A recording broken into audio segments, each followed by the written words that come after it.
Shalom, selamat pagi Bapak Ibu Saudara sekalian. Selamat kita berjumpa lagi dalam program Renungan SOS. Puji Tuhan, sebelum kita memulai renungan, mari kita satu di dalam doa.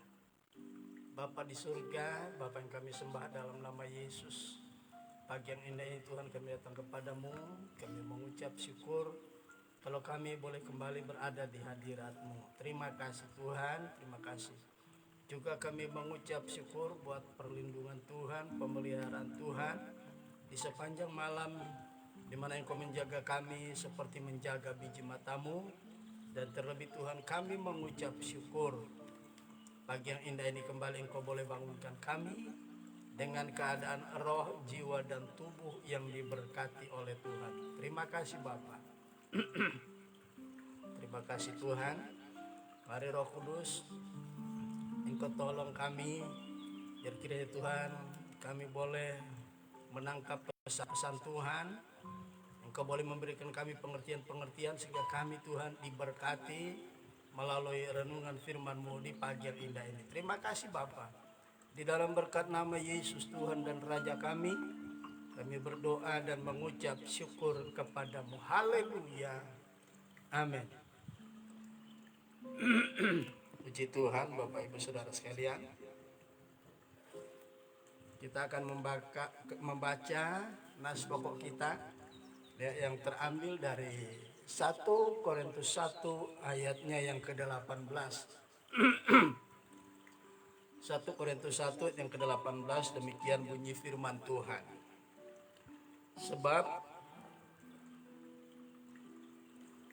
Sebab pemberitaan tentang salib memang adalah kebodohan bagi mereka. Saya ulangi, sebab pemberitaan tentang salib memang adalah kebodohan bagi mereka yang akan binasa. Tetapi bagi kita yang diselamatkan, pemberitaan itu adalah kekuatan Allah. Ya. Dari nas ini saya akan memberikan judul salib yang mengubahkan. Ya. Salib itu begitu ajaib, saudara. Ya. Berita tentang salib itu begitu ajaib dan begitu agung. Ya. Ini yang perlu kita sadari. Ya. Jadi sebenarnya yang dibilang agung itu bukan Jumat Agungnya, ya. Tetapi yang disebut agung itu adalah salib. Ya, salib yang mengubahkan itu yang agung. Ya. Kalau berbicara tentang salib, itu berbicara tentang kematian Yesus. Ya. Sekali lagi, kalau berbicara tentang salib, yang paling utama adalah kematian Yesus. Ya. Sebab kata salib ada cukup banyak di dalam Perjanjian Baru disebut. Ya, ada juga di dalam Lukas 9, ya. Matius 16, ya. Di Lukas 9 ayat 23 berkata, barang siapa yang mau mengikut aku, ia harus menyangkal diri dan memikul salibnya dan mengikut aku setiap hari. Ya. Setiap kata salib itu kita harus lihat konteksnya apa. Ya. Jangan sampai kita salah memaknai dari kata salib itu. Nah, kalau 1 Korintus 1 ayat yang ke-18 ini konteksnya merujuk kepada apa? Kematian Yesus, ya. Itulah yang disebut salib, ya. Salib itu identik dengan kematian Yesus, ya.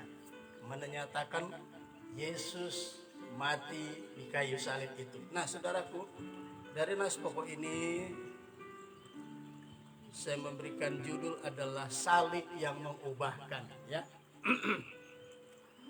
Kenapa salib yang mau apa? Ya, mengapa dikatakan salib mengubahkan?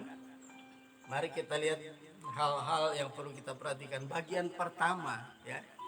Melalui peristiwa salib kita diperdamaikan dengan Allah. Perhatikan, ya. Bagian pertama, ya. Kalau judulnya salib yang mengubahkan, ya. Kemudian kita lihat sub temanya. Yang pertama ya adalah melalui peristiwa salib kita diubahkan. Ya, mari kita baca di dalam 2 Korintus 5 ayat yang ke-19. 2 Korintus 5 ayat yang ke-19. Ini yang pertama ya. Melalui peristiwa salib kita diperdamaikan dengan Tuhan.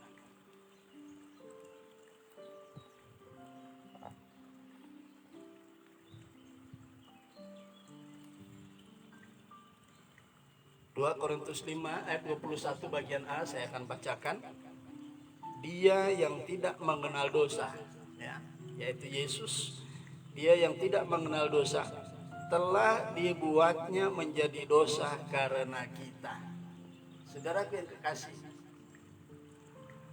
Yesus yang tidak berdosa disalibkan, ya, supaya melalui Yesus disalibkan, ya, karena dosa kita diperdamaikan dengan Allah, ya.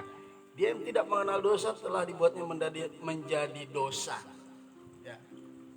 Ini yang pertama yang perlu kita perhatikan.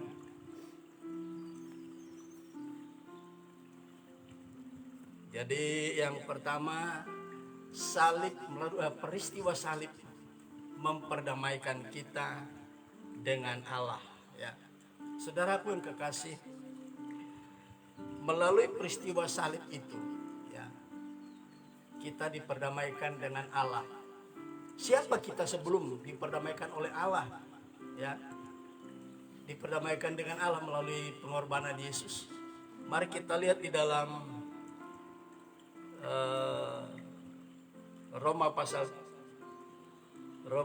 3 ayat yang ke-10. Roma pasal 3 ayat yang ke-10. Demikian berbunyi firman Tuhan. Seperti ada tertulis,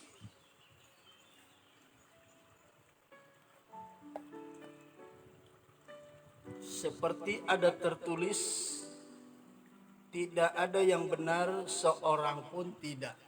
Saudaraku yang kekasih, sebelum kita, ya, menerima Yesus, ya, sebelum kita diperdamaikan dengan Allah melalui pengorbanan Yesus, tidak ada seorang pun yang benar. Sejak kejatuhan Adam ke dalam dosa, tidak ada seorang pun yang benar. Semua adalah orang berdosa.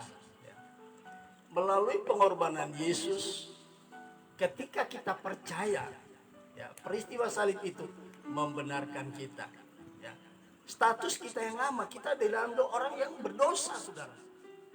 Tetapi puji Tuhan, ketika kita percaya kepada Yesus, status kita sebagai orang berdosa diubah menjadi orang yang benar. Orang berdosa itu artinya orang yang tidak benar, sebab melanggar perintah Allah, hidup tidak sesuai dengan kebenaran firman Allah. Ya. Jadi sebagai akibat dosa kita menjadi orang yang tidak benar. Tetapi melalui peristiwa salib, Yesus membenarkan kita. Ya. Kita menjadi orang benar bukan karena kita benar. Kebenaran Allah yang ada di dalam Yesus itu diimputasikan kepada setiap orang yang percaya. Dipindahkan, dialihkan, ya, diperhitungkan kepada orang yang berdosa. Dosa orang percaya, dosa manusia diimputasikan di dalam pribadi Yesus. Ya, ditimpakan, ya, dilimpahkan, dipindahkan kepada Yesus. Makanya ketika Yesus mati karena dosa-dosa kita dan kebenaran Allah di dalam Yesus, Yesus berkata dari Yohanes 14 ayat 6, akulah jalan, kebenaran dan hidup. Yesus itu kebenaran Allah. Dia rela mati menggantikan posisi kita. Kebenaran dia dialihkan kepada kita. Sementara dosa-dosa kita dialihkan, diperhitungkan, dipindahkan, ditanggung oleh Yesus. Di salib ini terjadi yang namanya divine exchange, ya, pertukaran yang ilahi, pertukaran ilahi yang dahsyat yang tidak pernah terpikirkan oleh setiap ciptaannya. Allah mau menggantikan Ya, Yesus mau menggantikan posisi kita di salib. Seharusnya untuk memperoleh keselamatan orang-orang yang sudah berdosa harus naik ke kayu salib. Barang siapa bisa menang di kayu salib, dia menerima keselamatan.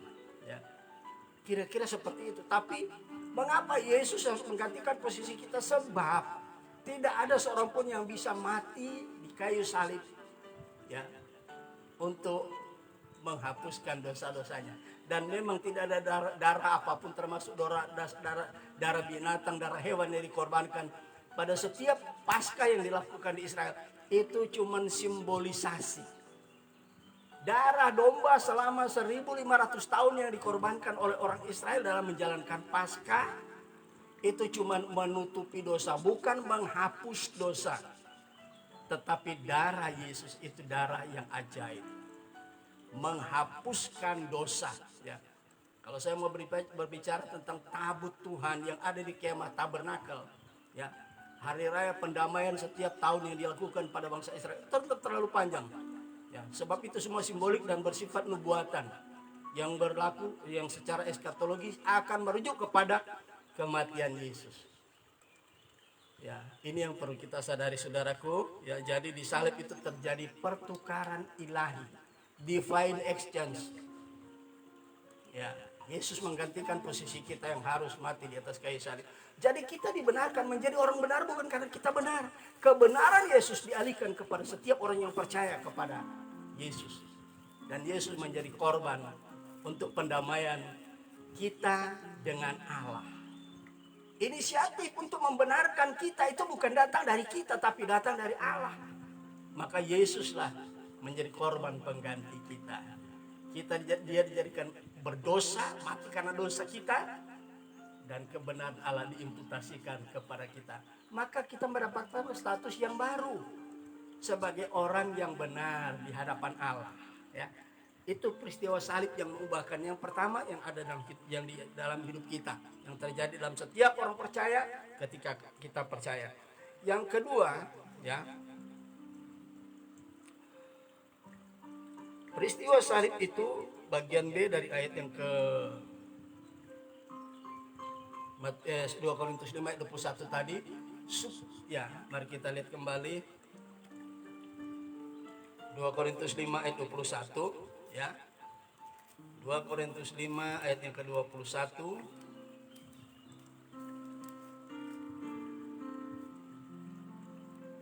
Kalau tadi 2 Korintus 5 ayat 21 bagian A, kita orang yang berdosa diperdamaikan dengan Allah, ya. Status kita berubah, ya. Kemudian bagian B ayat ini berkata supaya dalam Dia kita dibenarkan oleh Allah, ya. Jadi setelah kita diperdamaikan, kita bukan lagi musuhnya Allah, ya. Tetapi kita adalah orang-orang yang sudah didamaikan dengan Tuhan. Bukan lagi orang berdosa, tapi orang-orang yang didamaikan dengan Tuhan melalui pengorbanan Yesus di atas kayu salib. Jadi kemudian bagian B ayat ini berkata supaya di dalam Dia kita dibenarkan oleh Allah.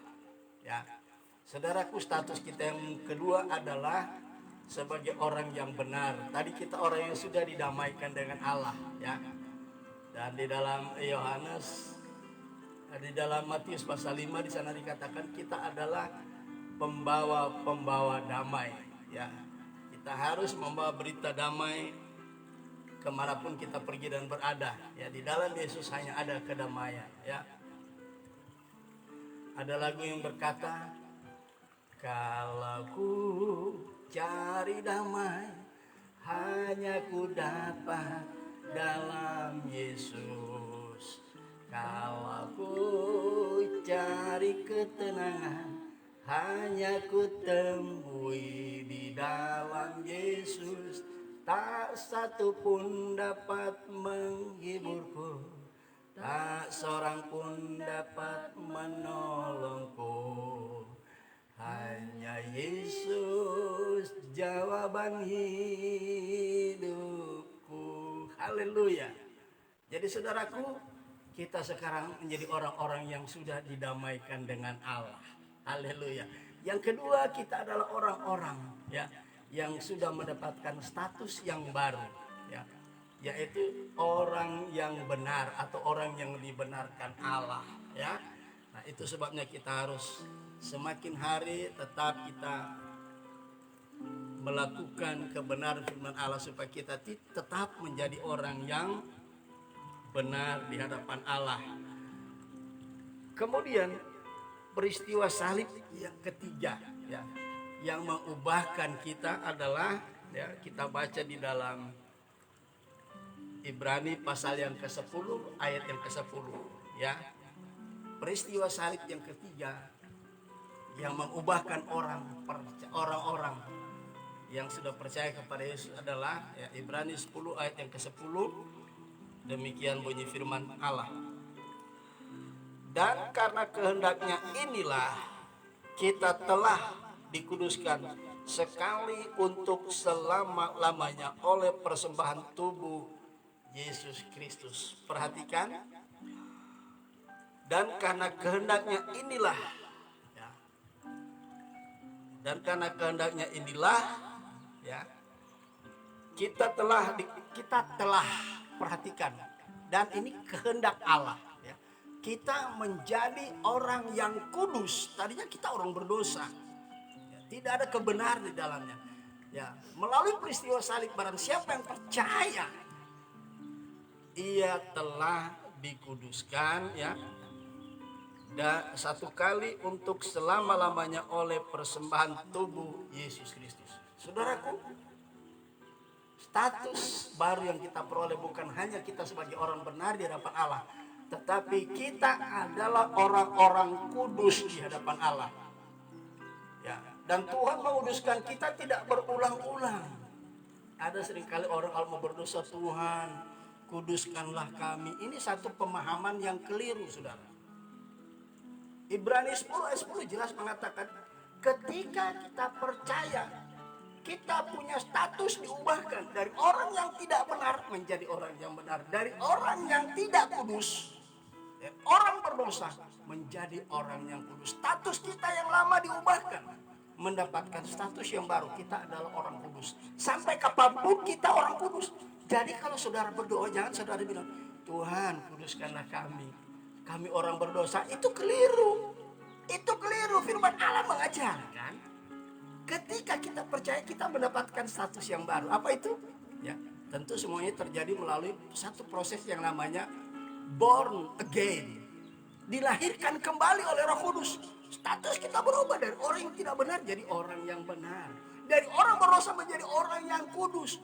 Jadi apapun kondisi saudara, jangan saudara berdoa, Tuhan kuduskanlah kami orang berdosa. No. Alkitab tidak pernah mengajarkan seperti itu, ya. Status kita tidak pernah berubah. Kalau anak kita, saya berikan analogi, anak kita berbuat jahat, membunuh orang, ya, mencuri dan lain sebagainya, ketangkap masuk penjara. Apakah status anak itu hilang dari anak kita itu? Status tidak pernah hilang. Sampai kapanpun status tidak pernah hilang. Mau jadi pembunuh mau jadi pengusaha ya, mau menjadi apa status tidak pernah hilang. Namanya anak tetap anak. Ini firman Allah ajarkan, saudara, ya. Jadi mari kita memperhatikan kebenaran firman Allah dengan lebih teliti dalam pertolongan Roh Kudus. Jangan memakai akal kita, kekuatan kita. Kita bisa salah, ya. Tapi firman Allah mengatakan kita dikuduskan sekali untuk selama-lamanya, sampai kapanpun itu, ya. Misalnya hari ini saya bertobat, ya, saya nggak tahu apa yang akan saya buat ke depan. Ada kesalahan-kesalahan, pelanggaran-pelanggaran. Itu tidak dikategorikan sebagai dosa, sebab status kita tetap anak. Hanya saya sebagai anak berperilaku dosa. Ini yang harus kita pahami. Status tidak hilang, cuman kondisi kita sedang berperilaku dosa, ya.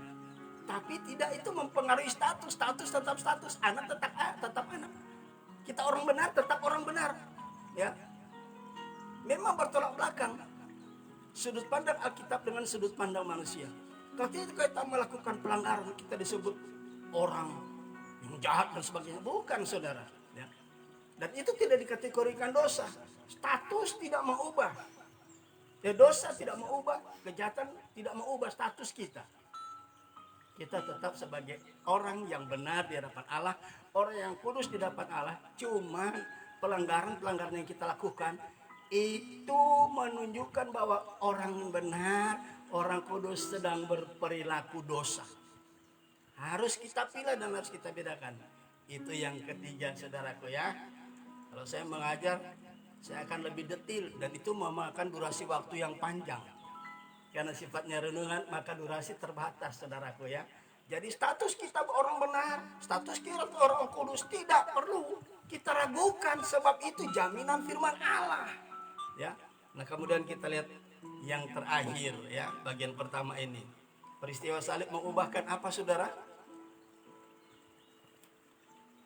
Peristiwa salib mengubahkan, perhatikan bagian pertama tadi, kita bukan lagi orang yang bermusuhan dengan Allah, ya, melainkan kita sudah menjadi anggota keluarga Allah, ya, orang-orang yang sudah didamaikan. Yang kedua, status kita adalah orang yang dibenarkan, ya, dibenarkan karena kita percaya kepada pengorbanan Yesus. Yang ketiga, status kita diubahkan. Tadinya bukan orang kudus, orang berdosa, diubahkan menjadi orang yang kudus. Jadi sejak sekarang saudara jangan bilang saya orang berdosa. Enggak, Alkitab enggak ngajarin begitu, saudara. Ketika seorang percaya kepada Yesus, dia disebut sebagai anak-anak Allah. Ya. Jadi kita punya status sudah diubahkan, ya, menjadi orang kudus. Yang terakhir kita baca di dalam Yohanes 3 ayat yang ke-16. Ya, Yohanes 3 ayat yang ke-16.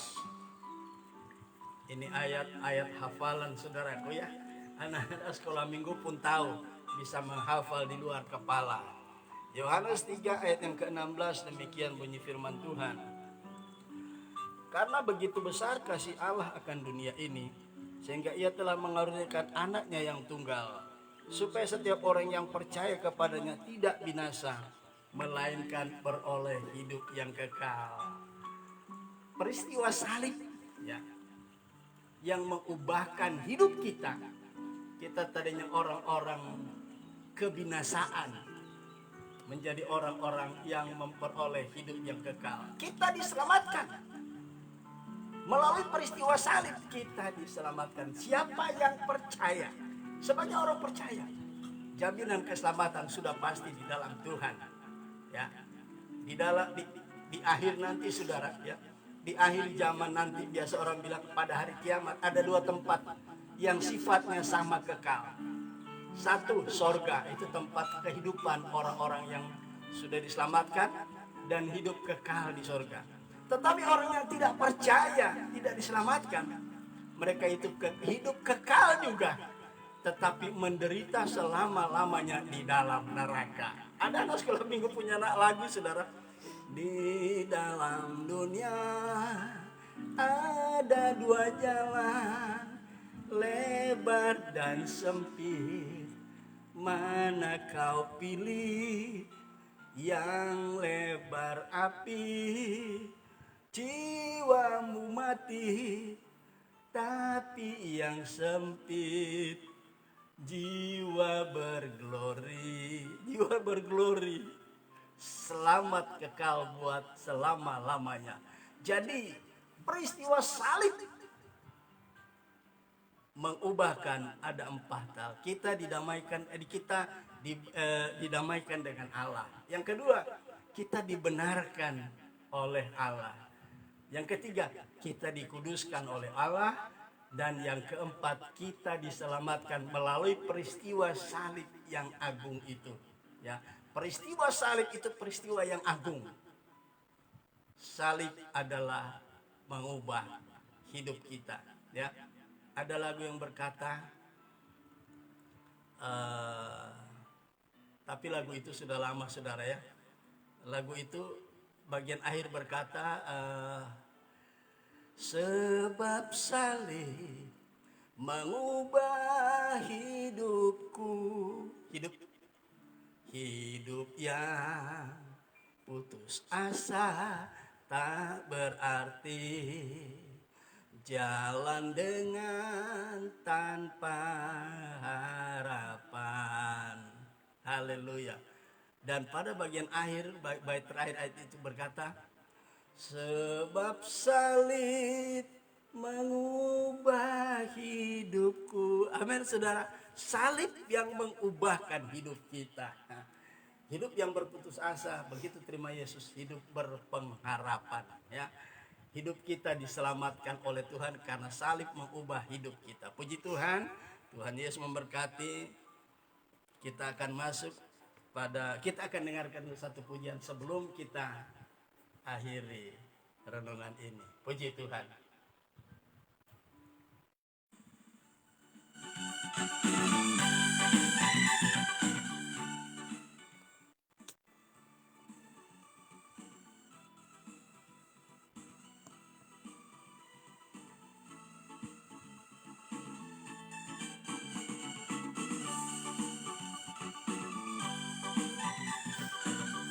Haleluya.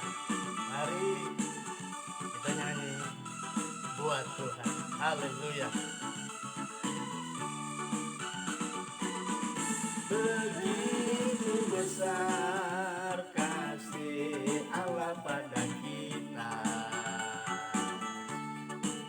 Berkatilah anak cucu kita di mana-mana. Tuhan mengubah miskin dan menjadikan kaya.